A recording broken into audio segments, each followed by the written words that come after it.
नमस्कार। चलतु माटीदीपरे आउ एक संगृहीत कहानी सुनिबा। कहानीटीर शीर्षक जाग्रत भाव। चलतु सुनिबा। जड़े अमायिक राजा थिले। से समस्त को विश्वास करुथिले।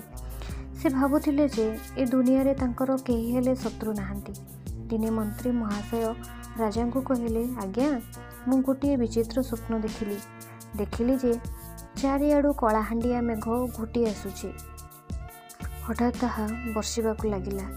एते पानी जे बन्या आसीगला। से बन्या रे आपण ओ मु भासी जीवाकु लागिलु। एतिकी बेले मो निद भांगीगला।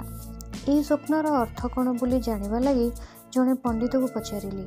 से कहिले जे विपद माड़ी आसुछि, किंतु विपद केउ भली आसीबो ताहा कहि हेबो नाही।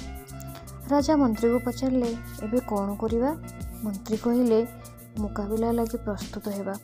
तापरे मंत्री समस्त को कौनसी अनाहुत विपद लगी प्रस्तुत हेबाकू कहिले। अनेक दिन हैला युद्धाभ्यास करिनथिबा सैन्य बल पुणी समर विद्या रे अभ्यास रे लागिगले।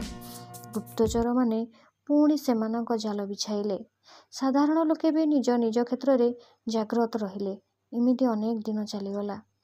दिने राजा को गुप्तचर माने खबर आनी पहुँचिले जे मंत्री केवल मिछ कथाटिए कहिसंती, कारण सेमिति कौनसी विपद नाही।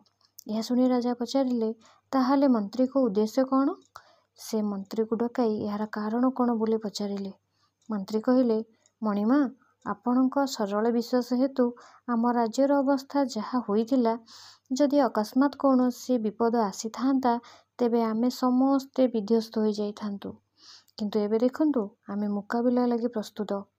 विपद घंटी बजाई आसी न थाए।